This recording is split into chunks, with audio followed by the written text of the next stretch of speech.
Sekarang mari kita lanjutkan pembahasan kita dengan membahas cara untuk mengukur suhu sebuah benda. Untuk mengukur suhu sebuah benda, kita memerlukan zat lain yang perubahannya akibat perubahan suhu mudah diamati.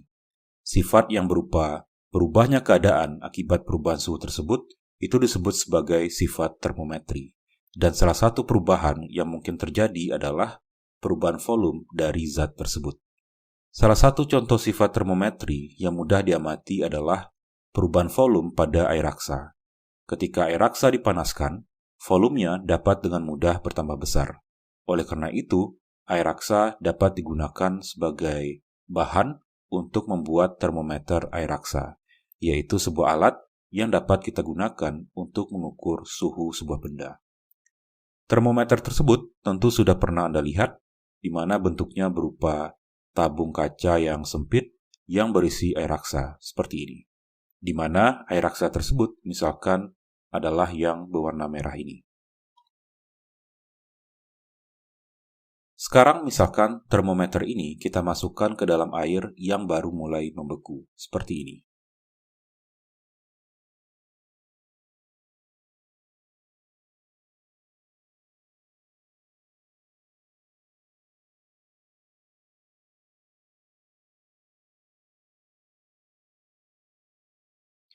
Pada awalnya, air ini dan air raksa yang berada di dalam termometer ini misalkan belum berada dalam kesetimbangan termal.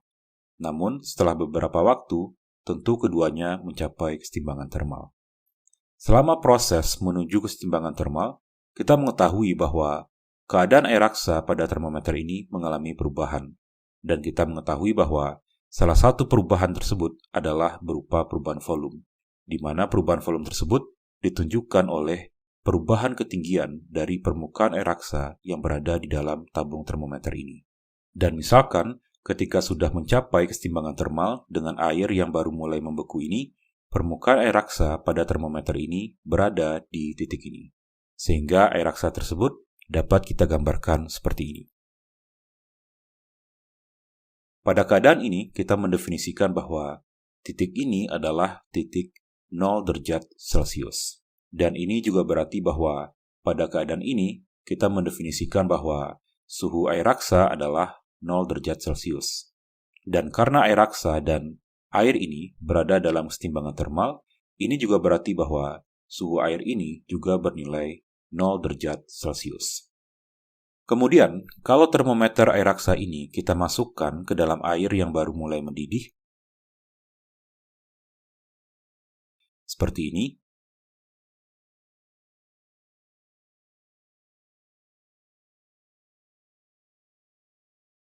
tentu permukaan air raksa pada termometer ini kembali bergerak hingga mencapai kesetimbangan termal dengan air yang mendidih ini. Dan misalkan ketika sudah mencapai kesetimbangan termal, permukaan air raksa pada termometer ini berada di titik ini. Sehingga air raksa tersebut dapat kita gambarkan seperti ini.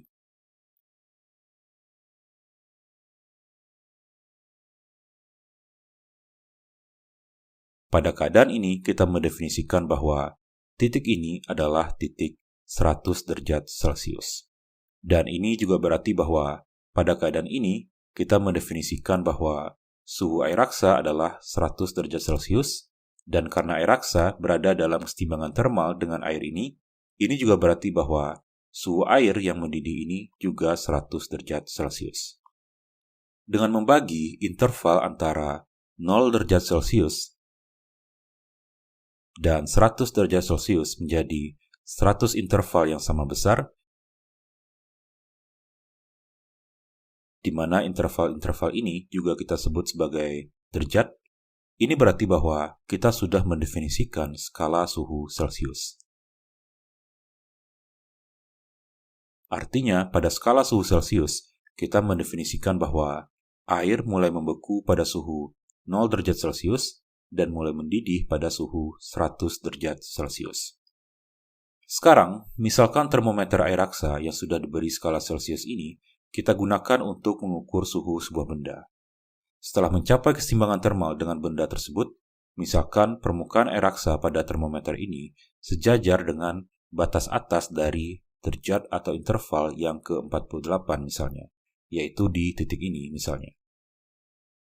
Dan itu berarti bahwa suhu benda tersebut adalah 48 derajat Celcius. Kalau setelah mencapai keseimbangan termal, permukaan air raksa sejajar dengan batas atas dari derajat yang ke-60 misalnya, itu berarti bahwa suhu benda tersebut adalah 60 derajat Celcius. Inilah cara untuk mengukur dan menyatakan suhu secara kuantitatif.